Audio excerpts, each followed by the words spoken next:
ನಿಮ್ಮ ಮನೆಯಲ್ಲಿರುವ ಯಾವುದಾದ್ರೂ ಪಾತ್ರೆ ಸುಟ್ಟು ಕರ್ಕಲಾಗಿ ಹೋಗಿದೆಯಾ? ಆ ಥರ ಇದ್ದರೆ ನಾನು ಹೇಳುವಂಥ ಈ ಟಿಪ್ಸನ್ನು ಫಾಲೋ ಮಾಡಿ ಮತ್ತೆ ಹೊಸದರ ಥರ ನಿಮ್ಮ ಪಾತ್ರೆ ಪಳಪಳ ಹೊಳೆಯೋ ರೀತಿಯಲ್ಲಿ ಕ್ಲೀನ್ ಮಾಡ್ಕೋಬೋದು. ವಿಡಿಯೋನ ಸಂಪೂರ್ಣವಾಗಿ ನೋಡಿ. ನಮಸ್ಕಾರ ಎಲ್ರಿಗೂ, ಅಮಿಸ್ ಲೈಫ್ ಸ್ಟೈಲ್ಗೆ ಸ್ವಾಗತ. ಸ್ನೇಹಿತರೆ, ಇವತ್ತು ನಾನು ನಿಮ್ಮೊಂದು ಕ್ಲೀನಿಂಗ್ ಟಿಪ್ಸ್ ಹೇಳ್ತಾ ಇದ್ದೇನೆ. ಅದೇನಂತ ಹೇಳಿದ್ರು ನೋಡಿ, ಇಲ್ಲಿ ಒಂದು ಒಗ್ಗರಣೆ ಪಾತ್ರೆ ಇಟ್ಕೊಂಡಿದ್ದೇನೆ. ಇದು ಸಂಪೂರ್ಣವಾಗಿ ಕರಟಿ ಹೋಗಿದೆ. ಇದನ್ನು ನಾವು ಕ್ಲೀನ್ ಮಾಡಿ ನಿಮ್ಗೆ ತೋರಿಸ್ತೇನೆ. ಪುನಃ ಇದು ಹೊಸತರ ಥರ ಆಗ್ತದೆ, ಅಷ್ಟು ಫಸ್ಟ್ ಕ್ಲಾಸಾಗಿ ಕ್ಲೀನ್ ಆಗುತ್ತೆ. ವಿಡಿಯೋನ ಸಂಪೂರ್ಣವಾಗಿ ನೋಡಿ. ಈ ವಿಡಿಯೋ ನಿಮ್ಗೆ ತುಂಬ ಯೂಸ್ಫುಲ್ ಆಗುವಂಥದ್ದು. ಈ ಕ್ಲೀನಿಂಗ್ ಟಿಪ್ಸಿಗೆ ಬೇಕಾಗುವಂಥ ಇಂಗ್ರೀಡಿಯೆಂಟ್ಸ್ನ ನಾನು ನಿಮಗೆ ಮಾಡಿ ತೋರಿಸ್ತಾ ಹೇಳ್ತಾ ಹೋಗ್ತೇನೆ. ಮೊದಲಿಗೆ ಒಂದು ಪಾತ್ರೆಯಲ್ಲಿ ನೀರನ್ನ ಚೆನ್ನಾಗಿ ಬಿಸಿ ಮಾಡಿಕೊಳ್ಳಿ.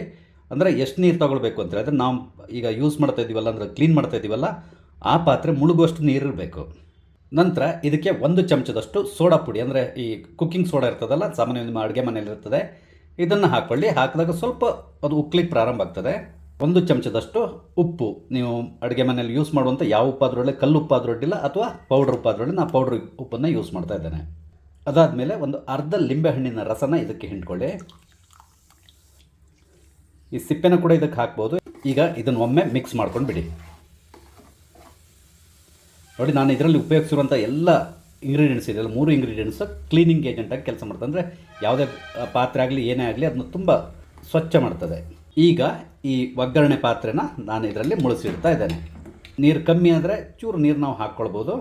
ನೋಡಿ, ನಾನು ಇನ್ನೊಂದು ಸ್ವಲ್ಪ ನೀರನ್ನ ಹಾಕ್ಕೊಂಡಿದ್ದೇನೆ. ಹಾಕ್ಕೊಂಡು ಈಗ ಪುನಃ ಇದನ್ನು ಇನ್ನೊಂದು 3-4 ನಿಮಿಷ ಸ್ವಲ್ಪ ಲೋ ಫ್ಲೇಮ್ನಲ್ಲೇ ಕುದಿಸ್ತಾ ಇರಬೇಕು. ಒಂದು 3ರಿಂದ 4 ನಿಮಿಷದವರೆಗೆ ನಾನು ಇದು ನೀರನ್ನ ಬಿಸಿ ಮಾಡ್ಕೊಂಡಿದ್ದೇನೆ. ಈಗ ಬಂದ್ ಮಾಡ್ತಾ ಇದ್ದೇನೆ. ಬಂದ್ ಮಾಡಿ ಇನ್ನೊಂದು 5-10 ನಿಮಿಷ ಬಿಟ್ಟು ಬಿಡ್ಬೋದು. ಹೀಗೆ ನೋಡಿ, ಒಂದು 5 ನಿಮಿಷ ನಾನು ಬಿಟ್ಬಿಟ್ಟಿದ್ದೇನೆ. ಹಾಗೆ ಈಗ ಇದನ್ನು ತೆಗಿತಾ ಇದ್ದೇನೆ ಹೊರಗಡೆ. ತೆಗೆದು ನಿಮ್ಗೆ ತೋರಿಸ್ತೇನೆ. ನೋಡಿ, 90% ಕ್ಲೀನ್ ಆಗಿದೆ.